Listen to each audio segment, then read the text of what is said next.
looking at tornado stuff? Well, we were talking about the storm that's about to happen. Yeah. Okay. Wait. When we're on, so don't F word the tornado, or you can if you want, whatever you want. I grew up in Arkansas. We had a bunch of tornadoes. Mm-hmm. You have a bunch?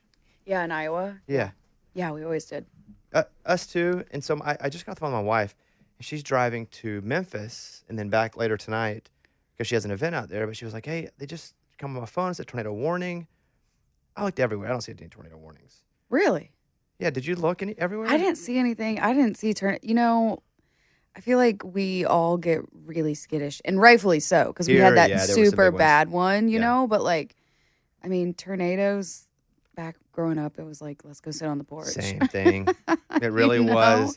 Until we absolutely have to go to the basement. Yeah. The last time there was a big storm here, probably like 6 months ago, we got in the basement because under this place, there's a big, finished basement. Mm-hmm. And my dog had just had a surgery, and he's in a cone. I had 2 people from New York that had flown in for, business. And we're all underneath there. One of the dogs was doing peeing on stuff. It was just wild. But they were all freaked out because they were from New York, and they'd never seen tornadoes before. Yeah. And again, we have them in Arkansas every 3 weeks or so in this. I mean, oh, my gosh, it was consistent. So my point is, she's freaking out a little bit, but I'm looking. I don't see anything. Mike, your phone's still on, right? Yeah. You're watching? I don't see anything. Well, I saw Hailey put her phone in airplane mode, and I was like, I don't know if that's the move right now. Well, I'm trusting y'all will tell us if we got to go downstairs. I got 4 different things that are going to alert us. But other than that, how's it been going? It's good. I was just telling the boys, I just got in this morning. I was in Minneapolis last night. Did you play a radio show or something? Yeah. We played K102 radio show, Fan Jam, Frozen Fan Jam. Scotty McCreery was out there. Shane Prophet. Breland was out there. It was good. Is that Greg Swedberg? Yes. Greg and Pat. Got it. Yep. And so you flew back this morning. You know what I saw about you was it was the first. I saw that your song had maybe top 30 or something. Last week. Am I accurate on that? Yes, last week. I thought that was super cool because it's so hard to get to that spot. Yeah. Because there's a weird, swampy ground that's 48 to 30. And if you can break that, then you actually have a shot. Okay. Because there's just so much. I mean, people are just throwing stuff left and right at that chart. And I don't really, I don't personally do music and don't really keep up with music as far as what's on the charts, but I just play the stuff that I like or have the people on my show that I like, or I program the National Countdown or the Women of Our Country. But I did see that yours had climbed up. And now, you got a real shot with this song. It has, this whole thing is so new to me. This is my first go with radio, and it's been such, Is it really? Yeah, I've never been, So, I don't know what to expect. I told my managers, I was like, y'all just call me if it's good news. I think it would drive me, neurotic to just be, checking all the time. And, because, it's so much, out of your control. And, but this is my first go with it all. And it's been such a learning experience for me. And, definitely they, prepped me. They were like, look, it's a slog in, the 50s, 40s and stuff, And so, I'm pleased to hear you say that about the 30s, because who knows? Shoot. Well, I would say that, just speaking to you honestly, that I think you got to get up to 30, 29, 28 so that your team then goes, because they have to kind of be reminded, even though they know, but they're so inside, that, hey, maybe we should spend even more money on this promotion. And sometimes it can roll, if you hit top 25 or so, that momentum actually rolls into the next song. Right, just kind of depending on what it is. But no, when I saw it on Twitter. There's a guy that lives in New York, and he's a random, he does I'm not sure the show he does, but he posts a lot of chart stuff. And I think I saw him post it that you'd hit top 30. Yeah. And I was like, that's what I'm talking about. That's awesome. That's good. And I didn't know. I guess I've known of you so long. I didn't know that you hadn't really done that where they have tried the radio thing, because I know for a long time they were just putting out really good music by you so people would know the really good music, strategically. And so is this the first time you've had a promo team work a song? Yeah. I mean, this is my first, because I was independent for so long. I mean, I've been here 15 years, and it was year 12, I think it was 2020, 3 years ago, I signed my first ever record deal with Big Loud and Pegasus. And then it was the pandemic had hit, I came in with a record, so we released that, and then we went and did this EP, and then Raised is the first record that like was kind of like my official starting with Big Loud record. And this was one of those songs off it. It was like kind of testing the waters a little bit to see what would happen with it. And this one kind of like took off. And so they were like, great, let's get a radio campaign going, you know? Which means that it's money, right? They're going to spend money. That's Yeah. I mean, that's really what it is. They're going to spend money to make sure that you can get to places like Minnesota. What sucks for you is you don't get paid, but what's great is they're paying for it, and you're going to go do promotion and be in front of people's faces, and you know, and then they go, well, we like her, let's play the song. It's just you know, but it is money and resources. Yeah. And they're spending it now. Yeah. And hopefully when it hits top 30, they go, okay, let's go a little more in. Yeah. And now if they're listening now, we should go a lot more in. I'm a believer. I just got my first ever plaque. I got a gold plaque 2 days ago. Does gold mean 500,000? I don't really know. Me either. So what for the song? Yeah. And so what does that mean now? Because back in the day, it would mean 500,000 units bought, but I guess now it's the equivalent with streams. I think it's like, is it 70 million or 70 or 75 million? I feel like that's like is the what equivalent. My manager told me. Yes. Well, congratulations. Where do they give it to you? On stage? No, they surprised me at the Big Loud label building the other day. They like woke me up for a 9 a.m. surprise. Come to the office. Oh, Luckily, I was like actually dressed, you know? Mm-hmm. And yeah, and they surprised me there, and it was awesome. I mean, I've never won anything, you know? So it's what's crazy. I hear you say that. I just have such a high regard for you and your talent that sometimes I have to be reminded that. Like, even when you're like, this is my first I'm like, really? Like, yeah. What a travesty that is. Oh, gosh.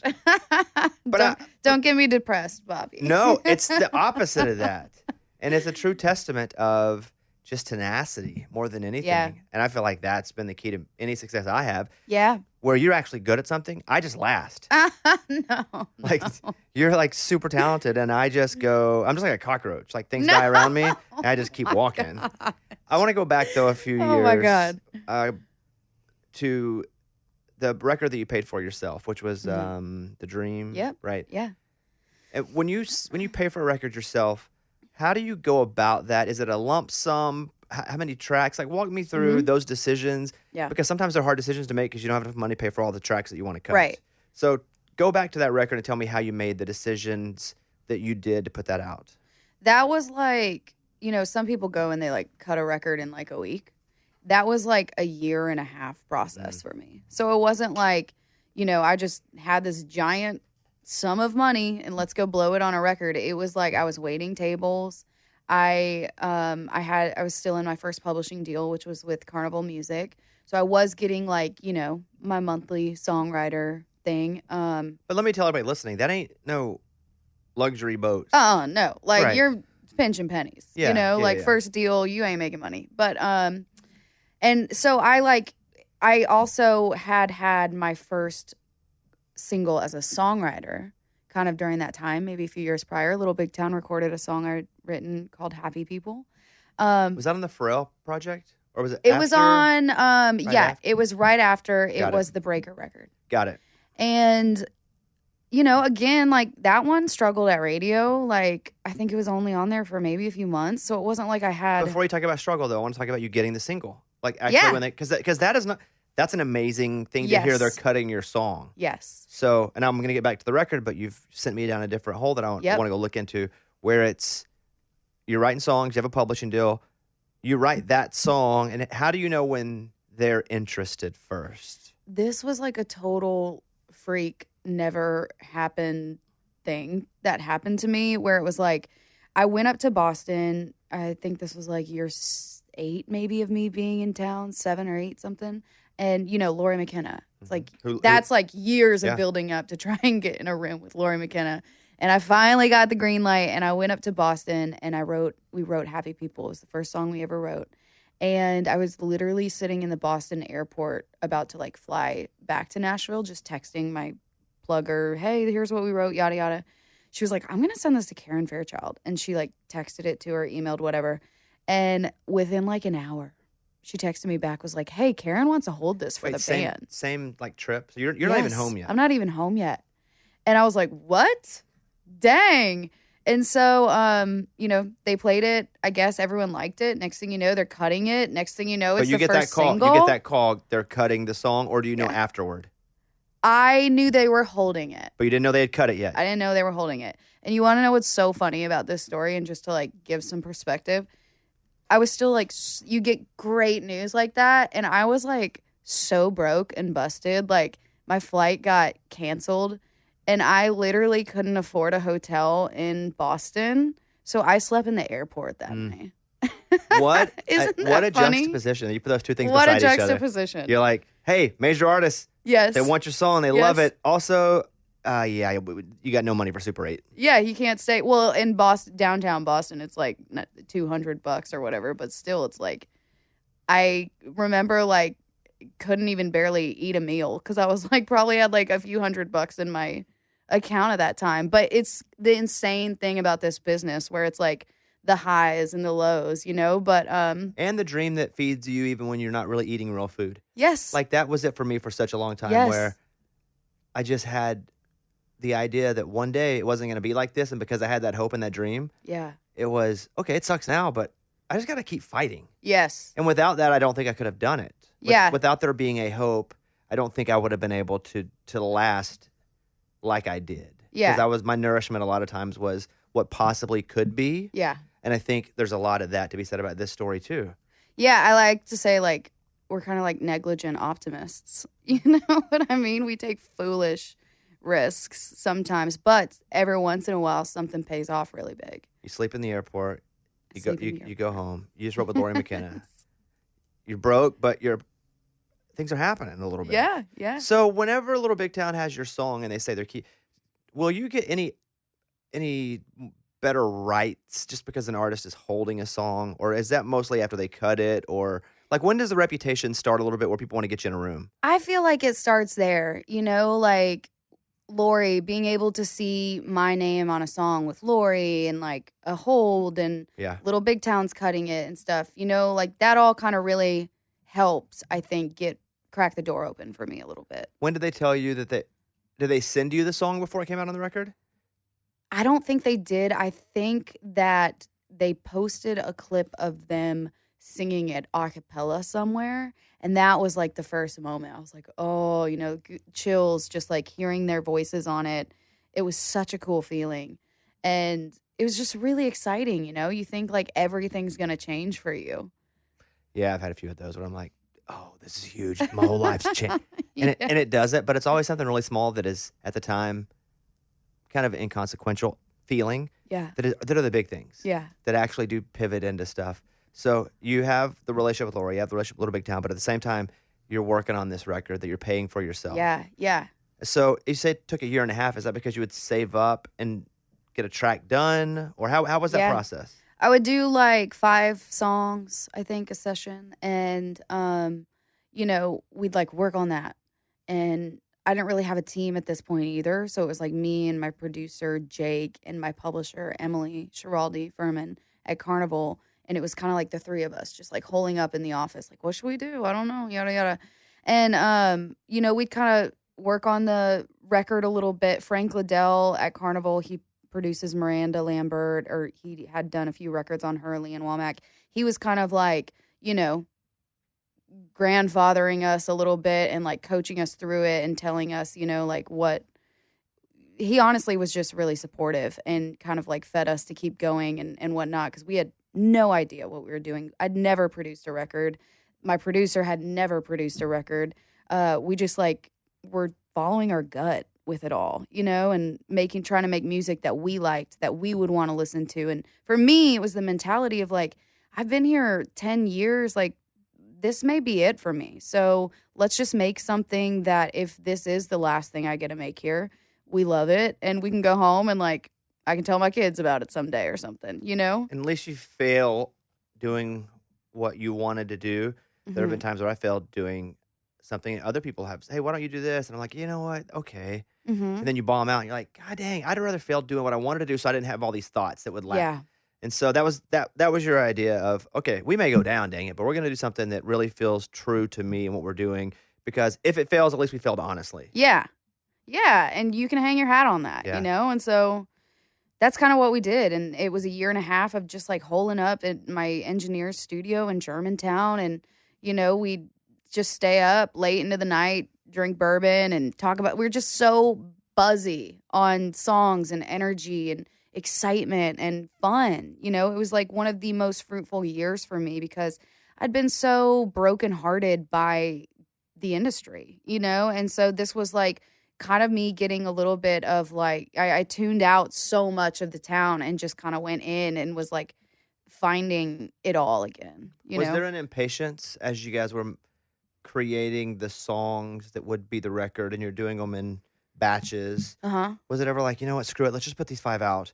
Like, I just want to get something out. Or did you have to battle that, or did you really have the patience to go, we're going to finish this whole thing and we're going to put it out as the project is? Because my patience isn't good. Yeah. I'm just like, oh, we did it. Let's go. Let's get it out there. How was that process for you?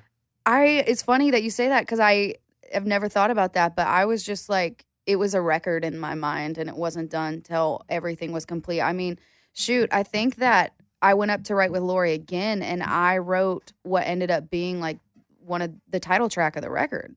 So we'd gone in and made that session, and then I went up with her and I wrote a few more songs. So it wasn't, it was a work in progress the whole way until it felt complete to us. And then we didn't have a team. So then we're like, okay, now what do we do with it? You put out other songs from that record, like a deluxe version, right? Yeah, Right? Because you did the record and then you added songs. Was it different to do those songs that were added because the record was at least critically acclaimed? And depending on, I mean, I like the record and a lot of people like the record, but I don't know its reach out because I wasn't watching any of your, I'm not that psycho about you, just mildly. So was it easier to find the money to do those tracks because of the success of the original record?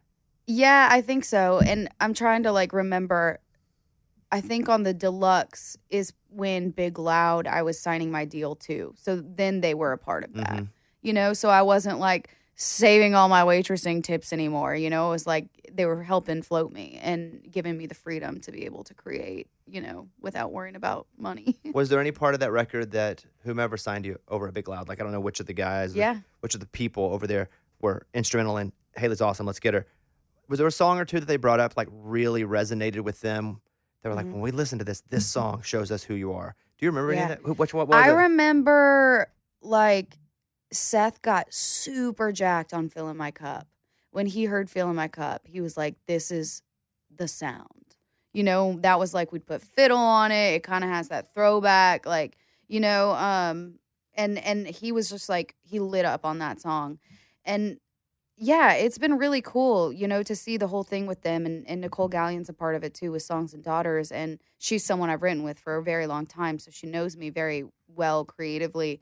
But I feel very fortunate. I think having been here for so long, I was always so like gun shy about record labels because I'd seen so many friends just get crushed. You know what I mean? Shelved or dropped or just it not work. Yeah. So it was very important for me. One of the perks of having been around the block of this town a few times, very important for me to find someone that just like got it, and I felt that Seth and Nicole and the team there, they really got it. And they've been really cool about letting me do my thing, When you play shows now and when you play the single, do you hear people sing back to you? Yeah. Last night they did it. Isn't that awesome?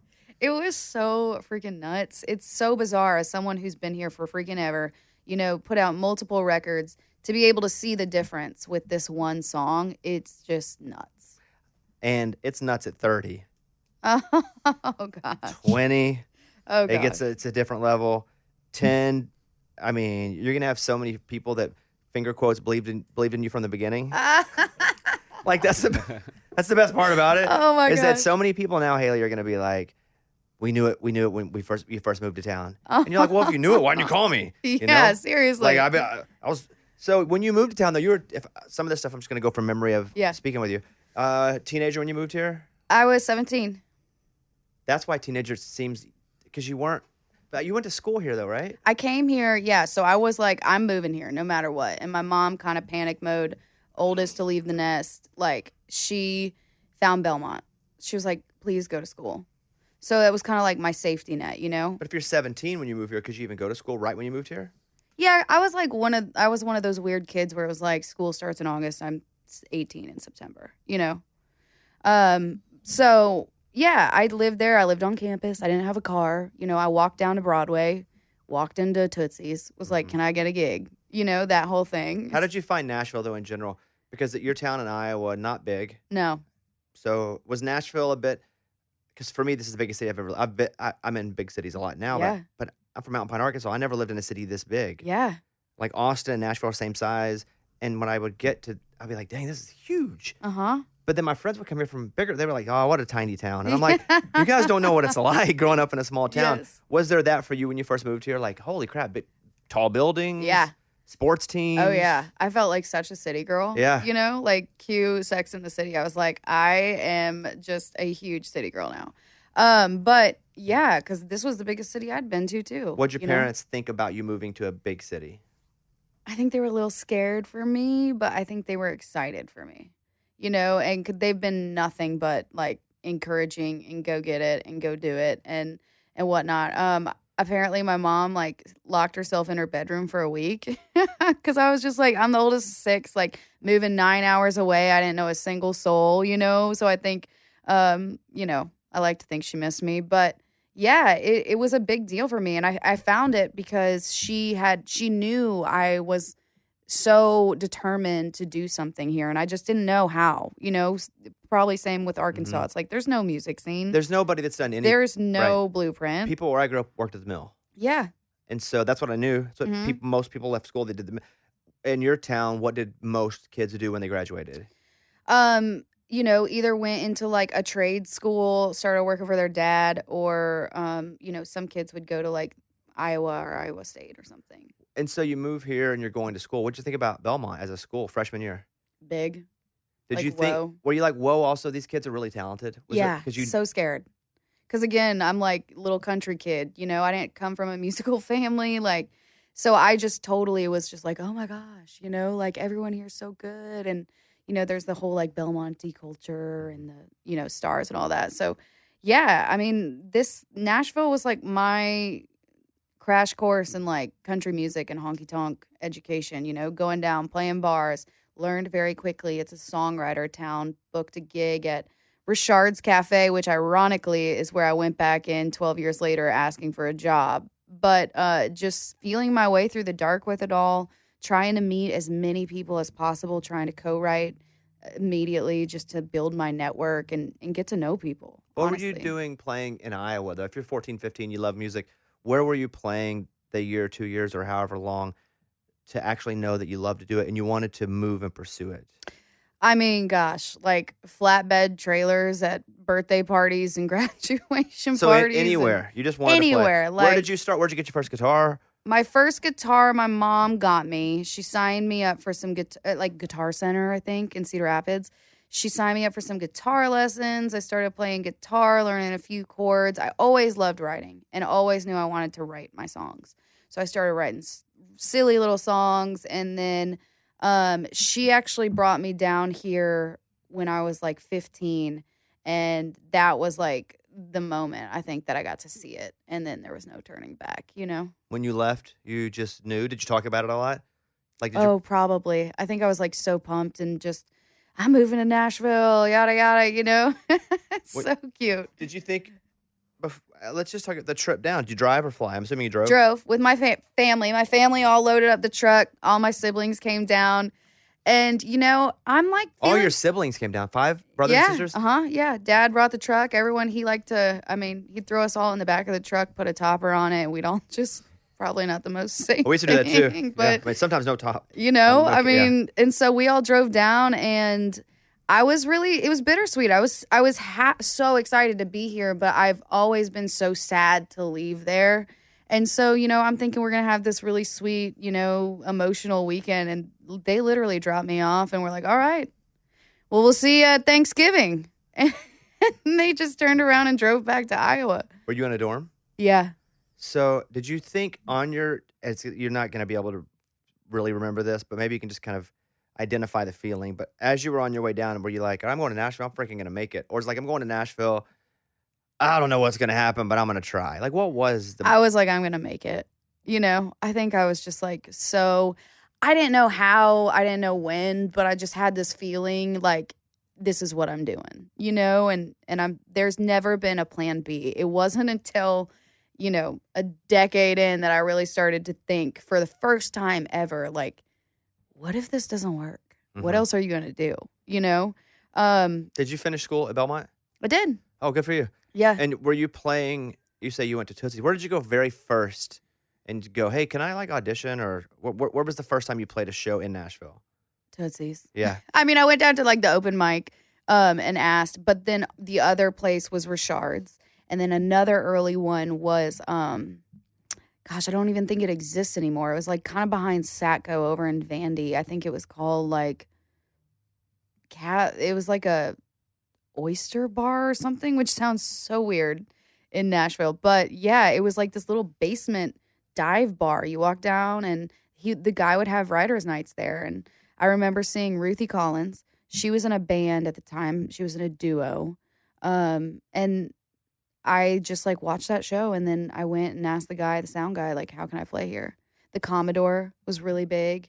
I remember. And what back were you then. playing? Just a bunch of covers mostly if there were people there, or were you playing your own music? Those writers' nights were totally my own music. But what about a Tootsie's? Tootsie's covers, Did you have to learn a lot of covers, or did you learn some but then put the phone up and play the chords if people asked? That was some old day stuff, I knew a lot of songs from playing the bars back home. So I knew a lot of covers, and then they have the house band there. So I'd jump up, sing Suds in the Bucket, Heads Carolina, things like that. Some days I'd wake up and I'm still trying to go to school too. And sometimes they call and they're like, hey, we need you down in 10 minutes. Can you get down here and, ditch in class to go play? Yeah. And I'm playing, I'd go do a 4 hour. There was some days that I would play a 4-hour shift, me and my guitar at the airport. And then I would go straight down to Broadway and I'd play Rippies from 2 to 6. So it's Where in the airport? It doesn't really exist anymore, but there's 2 Tootsies. There's the one that's cool and in there. And then there was one that was on your way to baggage claim. And I was the one on the way to baggage claim. So you're playing these places, you're going to school. How about your grades? C. Yeah. CB. Did you feel because I was working full time and going to school too, and there were times where I felt underwater. Yeah. Did you feel that way? Did you ever feel hey, I may have to quit school? I never felt that way. I mean, I did enough to get to pass and to make good grades, but in my mind it was I was out hustling Music Row and the honky tonks and trying to work and make music and get noticed and get discovered. How'd you get your publishing deal? I had graduated. I was a year after I'd graduated, and I made a little EP. And, I had a few contacts, passing it out, whatnot. I was at ASCAP, and they had a GPS program that would, hook you up with a publisher every month, and you would get to go in and have sessions. And I'm reconnected with Emily, who I'd known from running around in circles and stuff like that. And she, I was her first signing at Carnival. Wow. Yeah, she was I want you to be my first signing here. And so, for both of us, it was brand spanking new. We don't know what we're doing, but we're figuring out together. We believe in each other. And I was with her for 8 years. Was there anyone that you kind of showed up to town around the same time or maybe a few people that you saw actually make it and you're yeah, dang, they are good, but I'm good too? I was I don't know if I had that approach. Everyone was just so much better than me in my mind. So it wasn't I was bitter or whatever. But, Casey Musgraves slept on my couch a few times. Marin, I remember when Marin got to town, I was probably 5 years in at that point. And I just remember watching her blow up, and, I went to school with Ryan Hurd. What do you think? I think he was a year older than me, maybe, but yeah, same time. What do you credit? And I know what your answer is going to be, but I'm just walking back to it. What do you credit their success to, especially early? I think they were so good. They had been doing it since they were so much younger. I didn't have those resources, I don't think, growing up. You know what I mean? I just didn't know. They kind of had the Texas thing where it was it sounds like they were touring Texas and making records and whatnot. I didn't have that. And I think that really helped them know who they were so early. They both did know who they were very They early. knew who they were. Yeah. You know, they showed up knowing who they were. And they were really great songwriters. Yes. Which, like you said, this is songwriter town, which I don't think a lot of people know because it's just, hey, Nashville, can you sing? Go make it. Yeah. It's really hard to sing if you can't actually sing your own story, your own words, because there's a lot of people who can sing. Yeah. And there's a lot of people who can write really good songs, but there's a few that can write really good songs and freaking sing them. Yeah. And if you can do that, like that's where it is. Mm-hmm. You're playing these shows, you're working, you're going to school, you graduate. Do you think, okay, well, life's about to get easier now because now I can focus fully on music? And was it easier? Well, I had sort of a unique situation, I guess, because I actually graduated a month later than I was supposed to because my brother died. So that kind of threw a whole, left turn into my plan. So those years after I freshly graduated, it was pretty dark for me, I mean, I wasn't focused on music. I was still writing. Sure. I remember getting the first email from someone in the industry, Bonnie Baker, emailed me, and it was really sweet and kind, and it made me think, like, I should keep doing this. Someone checked in on me. And did you think about going home to stay? I did go home for a minute. I went home for, like, his funeral, and then a whole month or 2 months after that, my whole entire family just kind of like packed up the RV and went driving out west. So once we got back from that trip, though, I was like, I need to go back. I'm going to keep working, graduate, all that. So I did that. But yeah, I think coming out of that period, I don't really know when I was still writing, still working, probably not as much, but I don't know when I really started hitting the ground running after that. It just kind of gradually started happening again. Probably when I started making that next EP and trying to land a publishing deal because I was nannying at the time and waiting tables still. And then I made that EP and I got my pub deal like an hour. That's quick. A year. That's even quicker than the airport story. Yes. Let's do a tornado check. Mike, how are we doing? We're good. Okay. Is there anything tornado? Because even if so, I'm going to call Caitlin because she's driving to Memphis. They just said nothing spicy on the radar as of this minute. Who said nothing spicy? And why am I trusting them if they're calling the weather spicy? Severe weather. Okay. And to Memphis, if there's like a Memphis account. I can find one. Just take a look, see if you don't mind. Is your car in the shop? No, it's in your... In the driveway? Yeah. Was it in the shop? I was going to take it, but I didn't have time this morning. No, that's a thing you should have time. That's a priority thing. I know. I'm going to take it tomorrow, I think. But what's wrong? Why are you driving it? What's wrong with it? Just needs an oil change. Oh, that's it? Yeah. Oh, my God. Okay. Yeah, no. I'm not, like, missing a bumper or anything. Well, even worse. Okay, so your car, everything's good? I'm good. Okay. Yeah. Who taught you how to drive back home? Well, I didn't drive, like, a shift or anything. My didn't? dad, no, I didn't. My dad taught me how to drive a shift later. But I drove a truck, and he taught me how to drive. And he was, like, the scariest teacher. He taught me how to read. He taught me how to drive. Because he's, like, one of those guys that's like, you want to learn how to swim? Boom. Push you in the deep end. Start swimming. You know what I mean? So, and he's very impatient. So you start just, like, making moves, So you didn't drive it? You'd have to drive a stick, like, early on. No, I didn't. I am assigning a bias that I shouldn't be doing. I would love to. I mean, I tried. He went and gave me a crash course in the field and whatnot, and it was very painful. You ever shut corn? He was getting so mad. Oh, yeah. Okay, so I've done that too. But yeah, if you just said no on that, I'd been like, you're not from Iowa. Get her out of here. Yeah, get her out of here. It's all the story. So did you ever get close? Meaning you're in town, you're working, you're writing, you're singing. Did you ever get close to like landing something and it just didn't quite happen? Like the first time you had your heart broken by this town where you're like, golly, like that. So close. I mean, I think it was kind of like the cuts, when people are putting things on hold or when it was like you were starting to have some like label meetings and stuff. The showcases, man, those things are so intense because it's like you get so worked up. Everyone's coming out. They're watching you. And I don't even know if those happen anymore with TikTok. But like back in the day, it was like, this is your moment, impress us. And that was always really painful. They talked funny, it sounds like. They did. This is your moment, impress us. Yeah, that's how I'd be worked up too. But you know, stuff like that, I'm sure there's been. I feel like mine was just like a nice, slow, gradual heartbreak. You know? Of things not working out. I think so, probably. You know, it wasn't like there was one big moment that just kind of like, you know, screwed me up and then I quit. It was like kind of just like a slow grind. And then, yeah. So, did you have any label heads or meetings that you would meet with, and they would be like, "Man, you got something good. We just don't know what it is, so we can't do anything with you." All the time. Because I only ask that because what's making you different now also made you different then, but I think people are now realizing the value of it now. Yeah.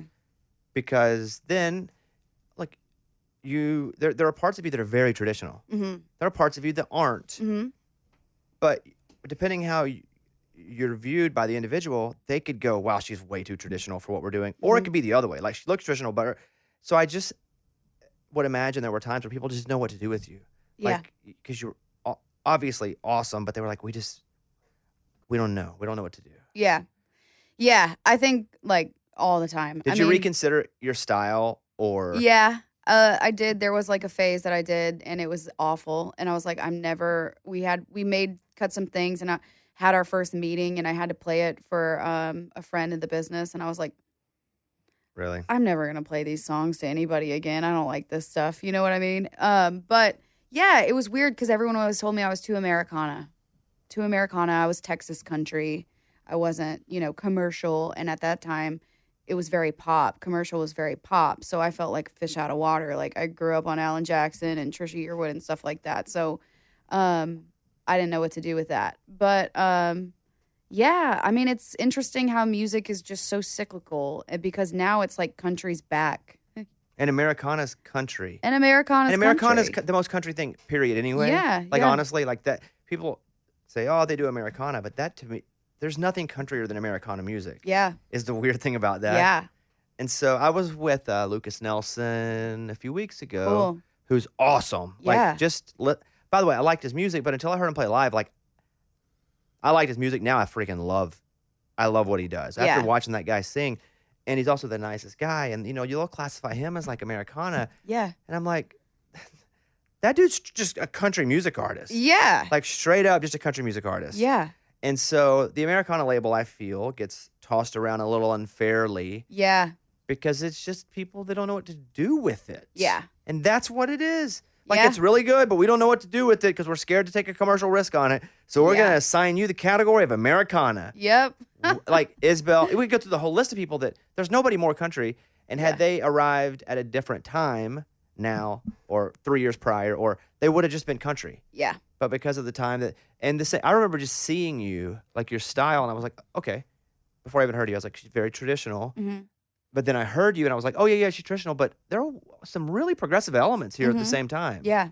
And so whenever you meet with Seth at Big Loud, did they say, look, you're doing what we want. Mm-hmm. And so let's keep doing that. But let's find a way. Like, let's find a way to what? Like, how do they grow you, an artist? Because you knew who you were, too. We talk about Marin. You just did it here. Yeah. Like, you found it here. Yeah. What do they say about your future and your progression whenever you finally sign a deal? They honestly didn't say much. I was like really caught off guard by how much they were like, go do you. Really? Because I was like expecting to come in and get changed and shifted a little bit, and yada yada. But like from the beginning, they were like, no, we are into this. You know what I mean? Just keep doing you, keep being you. So I feel very lucky in that respect. You're doing some big tours. You're getting to play with some really cool people. I was looking before I came over here. Have you done the Shania stuff yet, or is that coming up? It's coming up in May. That's pretty cool. Yeah. Yeah, it's so cool. Excited about that? Yeah, I'm very excited about it. I'm like so nervous. I was doing an interview today and he was like, how's it going to feel to play stadiums? And I was like, what? I don't think it really hit me yet. You know what I mean? It's going to be big. Have you spoken to her yet at all? Never met her. It's going to be, so I have a friend, I'm going to pull some details so it never gets tracked back to them. and we'll say he was opening for an artist, big artist, Shania like, but not Garth. Yeah. I want people to think it's Garth. And this friend goes back, and he'd played multiple shows and still hadn't met the headliner, Really? which I thought was weird too. Huh. And so he had played multiple shows. I'll tell you off the air the whole real story, but I'm just Okay. going to give you the gist of it now. He played multiple shows, and like the 9th show, headliner says, "Hey, I want to meet him." And he's like, "Oh, great!" So he goes in and meets him, and he takes a acoustic guitar, and he said, "Hey, I haven't got to meet you yet. You're my hero. You're one of my heroes. I'm so grateful that you bring me on this tour. I just want you to know that you've really influenced the music." And he said, "Yeah, I've done that to a lot of people." Whoa. Whoa. And I was like, "Yeah." Then did you get him sign the guitar? He goes, "No." I said, "Well, thank you for having me," and left. And he didn't go back again. Oh my gosh. didn't go- He didn't play any more shows? He didn't go back to meet him again. He played shows, but he just like played the shows and left. And by the way, That's a bummer. it may not even be a he. Yeah, okay. And I'll tell you the whole deal because Okay. it's hilarious. Oh my gosh. But I know that Shania is not like that. That's why I tell Okay. that story. Good. Because, yeah, good. That And would crush me. I know. It would suck. And now, though, it's harder to be a jerk, I think, just because of the way that information is distributed quickly Yeah. and in so many places. Yeah. That will be tough if it were today. But Shania, I've met her a few times. I have people that she's lovely. Like, so Aw. lovely. So that's super cool that you get to do Good. it. What do your parents think about that when you go, I'm going to go do shows with Shania? They're so stoked. Yeah. I mean, like, I grew up, like, on those records. I have a video of me singing in my underwear, like, Any Man of Mine, just belting it out, you know? That's, like, a record I just remember being played all the time in my house, you know? Dad always thought Shania was hot, so I'm sure he's stoked. Your dad also talks funny. Yeah, all the He all the does. impressions you do are very. All my yeah, impressions? they all Oh, are like okay. some like Well, screech shoot. meets some kind of weird. Maybe I'll be a impersonator when my single crashes. That's what I'm saying. You can't be an impersonator. They're terrible impressions, but I appreciate the And they passion. could all be spot on. They could. Yep. So are you doing stuff there at church? Yeah. What is that? I'm gonna go do some shows with him. I think in September we're doing the Gorge. Oh yeah, and the Gorge is Jelly awesome. Rolls on that show, and then I'm doing another weekend with him and Paul Cawthon. Are you doing festivals? I'm doing a lot of festivals this year, and I'm gonna do, so I'm doing the Shania tour. I'm doing some dates on the Eric tour. You know, everyone kind of is doing that thing where they're rotating openers. So I have some dates there, some dates with Luke, Brian in the fall, and then I'm doing a lot of festival stuff. Are you doing any of your shows where you're like, let's see if anybody comes? How many fans I have? For real? I mean, that's basically right. I mean, Yes. that's the test. Yes. And anytime I put tickets on sale, because I'll do theaters and I'll do specific seats. I am so neurotic and I get so nervous that nobody likes me. Yeah. Every single time. It's scary, man. So are you doing your own shows where it's like, please sell? Yeah, we're starting that next week. And it's called the Raised Tour, and it'll be, this record, the Raised record and all that. And I think we have like 9 dates. But I'm really stoked. I mean, it is scary, and I've definitely had the total flop ones, but it's so cool to do a show that's just, even if it's freaking 50 people showing up, they know every word to every song. And that's just like, those are the moments. Good for you for thinking that, because I'm not mature like that. If I go and it's not sold out, I go, Oh, I do. my I gosh. have mental breakdowns almost. Oh my gosh. And if a show doesn't sell like 70% the first weekend, I'm like, well, this show will end up getting canceled. It is good for you. Oh man. Good for you for enjoying it.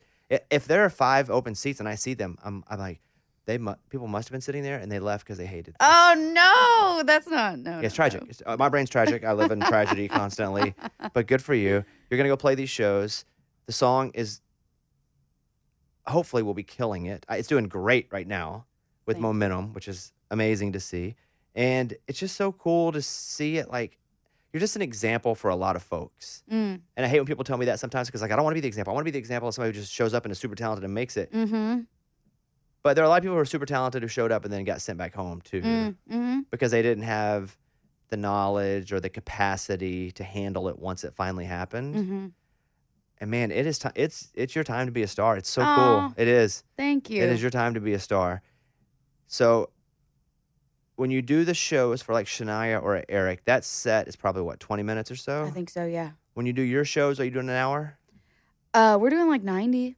Okay, I'm gonna do an hour. I'm gonna go home after an hour, but it's the rest of it's gonna be good. Yes, yeah. I got like a capacity for like 60 minutes, beginning capacity, Yes. and then I'm out. And they can go to your website and get tickets to Yeah. your tour. Mm-hmm. Well, it is an exciting time for you. Aw. It is. It's super cool. I mean, when did you come on anything with me the first time? I came on, was it a year ago? Maybe actually Everything She Ain't had maybe just come out when I came on the show. Is that right? Yeah, and I brought fiddle player in Mm-hmm. and Lauren Sachs and Ethan, and we sat and I don't think the record had come out because you asked me about Boys Back Home or what my favorite song was on it. We talked. I don't think it'd come out yet. That seems like forever ago, doesn't it? I Not just a year. know. It seems like forever ago. Did I do a TikTok about you before I ever met you? Did I? I did? See, What? like I've been a fan, and I'm not gonna go back on my own TikTok. I just don't want to look at all my high streaming numbers. And, it's so tough. But, right? I did a TikTok about her. I was so interested in your story. This is Reed, who does all my like social media editing. He's like video A+ guy, and I was like, let's do on Hailey Whitters. And so we found all this stuff about you, and then we did one, and I posted it, and I was like, I never even met that girl. I hope that's not creepy. Oh my gosh! Holy cow! Was she the one that? Did you sing Dixie? Was that her? No, maybe it wasn't her. Did you sing Dixie Chicks in like a high school something? Oh, I wrote a paper. Is about that what the it was? chicks. Yeah. I'm trying to remember the things that we had said about her. I was like, one of them, I think like someone got sick or something, and I like what it stepped was. in. In your paper, that's what it was. In your paper, you had imagined that one of the chicks got sick. I wonder which one. You stepped in and filled the role. That's funny. My point with all this I'm is... dying to know where that paper is, by the way.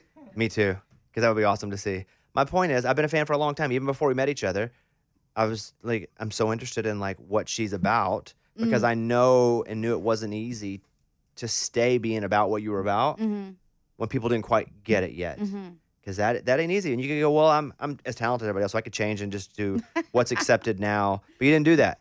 And like, sincerely, I'm super proud for you that it's now starting to happen. Well, thank you so much. And there's a lot of really great people in this town. I don't believe it. And You have to show me. I've there's met like so two. many great people I've in met this two, town. and you're one of them. And there's two other people in here, so that tells you one of them ain't great in here. I mean, there's been so many great people, and I'm inspired by so many of the paths. And Brandy Clark, I remember she's one. I remember when she was shopping and all that, and it was just like, how, And so I have a lot of good friends. You have a dog? I have 2 dogs. What are they?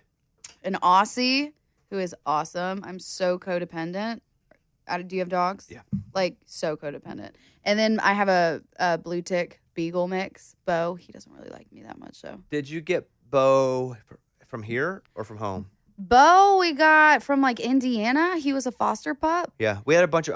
I asked that because we had blue ticks, but we used them to hunt. Oh, yeah. They were either a bird dog Yeah. or... So...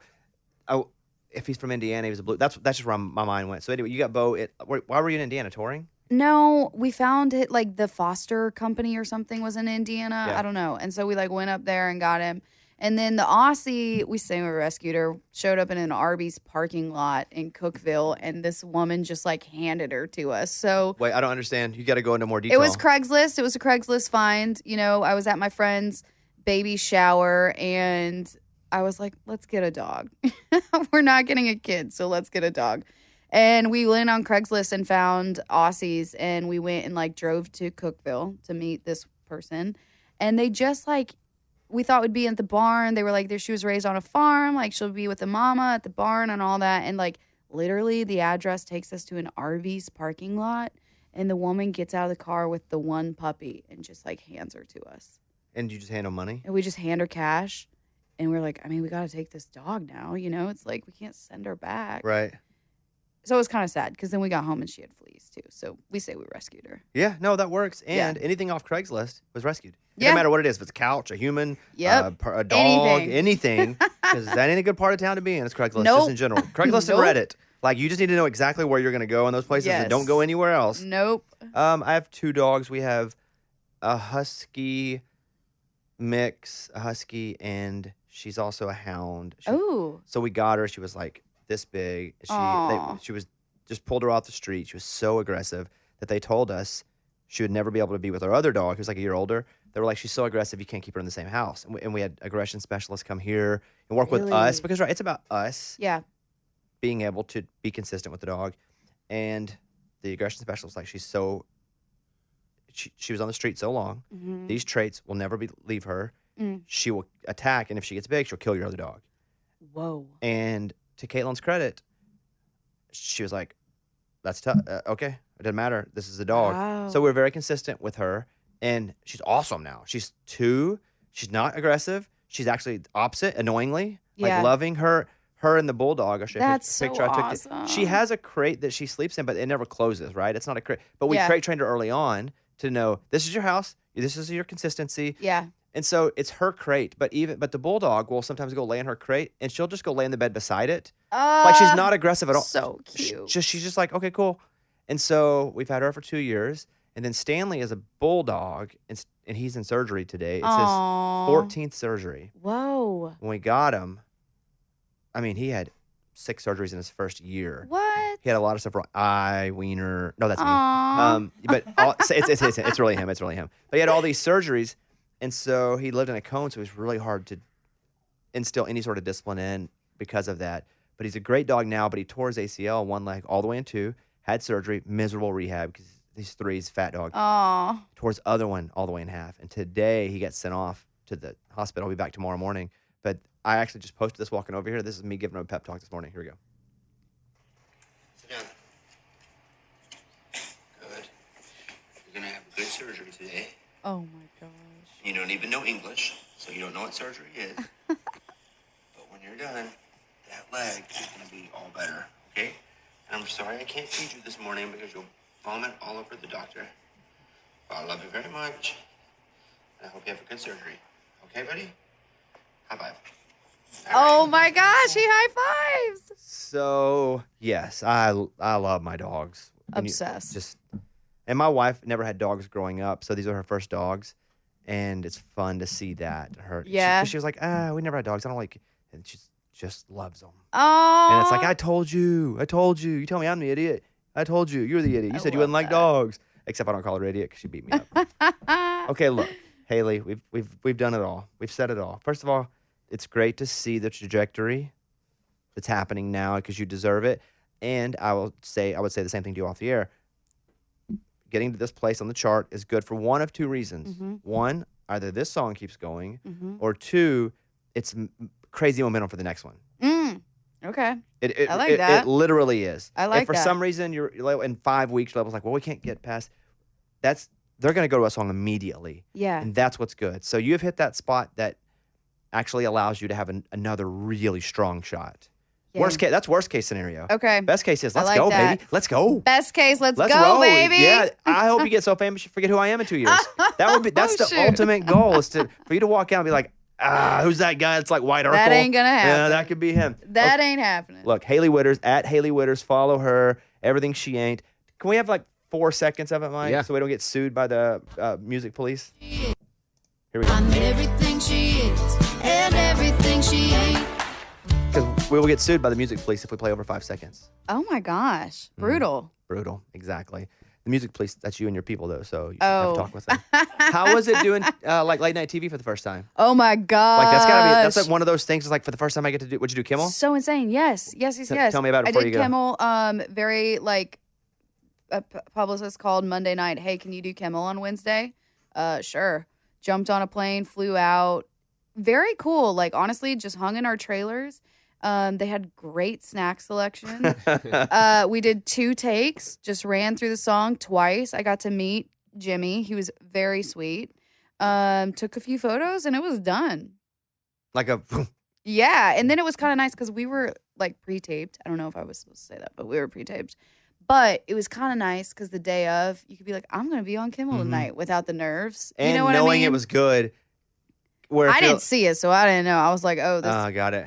I mean- Because I always like teasing a pre-tape if I know I did good. Yeah.